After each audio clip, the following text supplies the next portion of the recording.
Hi everyone, welcome back to this blog. यहाँ पे मैं अपना मॉडर्न हिस्ट्री कर रही हूँ, जो कि मैं नोट से पहले ही रिवाइज कर चुकी हूँ। जो मेरा क्लास है वो कंप्लीट हो चुका है और मैं अपने नोटबुक से मैं पढ़ चुकी हूँ। यहाँ पे मैं लूसेंट से कर रही हूँ। अभी मैं इसको याद करने की कोशिश कर रही हूँ, लेकिन अभी एक टाइम में तो किसी को क्या ही याद होता है।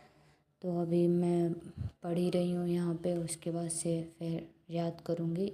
याद तो की हूँ, लेकिन अभी एक दिन में तो मेरे से नहीं याद हो पाएगा, शायद आप लोग से भी ना हो पाए इतना जल्दी।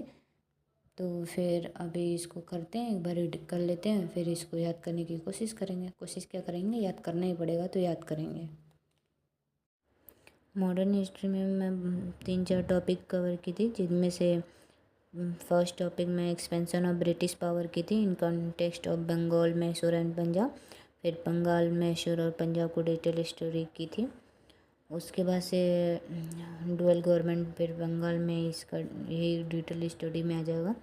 उसके बाद से सेकंड टॉपिक में economic impact of British rule पढ़ी थी, कैसे ब्रिटिश रूल क्या इम्पैक्ट डालता है अपनी इकोनॉमी में। उसके बाद से मैं थर्ड टॉपिक में लैंड रेवेन्यू सिस्टम से के बारे में पढ़ी थी। कितने टाइप्स के होते हैं, जैसे रैयतवारी सिस्टम, मालवारी सिस्टम और फिर परमानेंट सेटलमेंट वगैरह। फिर क्या रूल होता है, कौन लैंड को कौन कंट्रोल करता है, जमींदार करते हैं या पीजेंट, ग्रुप ऑफ पीजेंट करते हैं। कितना शेयर होता है ब्रिटिश और जो लैंडलॉर्ड ओनर है उनमें। और फिर एब्सेंट्री लैंडलॉर्डिज्म क्या होता है इसी में। फिर कॉलोनियल इम्पैक्ट क्या हुआ लैंड रेवेन्यू सिस्टम का। यह सब करने के बाद मैं आगे भी कुछ पीजेंस मूवमेंट वगैरह, ट्राइबल रिवोल्ट वगैरह के बारे में मैं याद की थी। पूरा तो नहीं याद हो पाया, लेकिन हाँ 3-4 के बारे में अच्छे से याद हो गया। तो चलिए इसको आगे कंटिन्यू पढ़ते हैं।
अपना फर्स्ट स्लॉट कंप्लीट करने के बाद और ब्रेकफास्ट करने के बाद मैं अपना सेकंड स्लॉट करने का बैठ गई। मेरे सेकंड स्लॉट में अपना ऑप्शनल जो कि सोशियोलॉजी है वो करना स्टार्ट किया, जिसमें मैं कल तो मैं नेचुरल इनइक्वालिटी वगैरह ख़त्म कर चुकी थी और रिवाइज भी कर चुकी थी।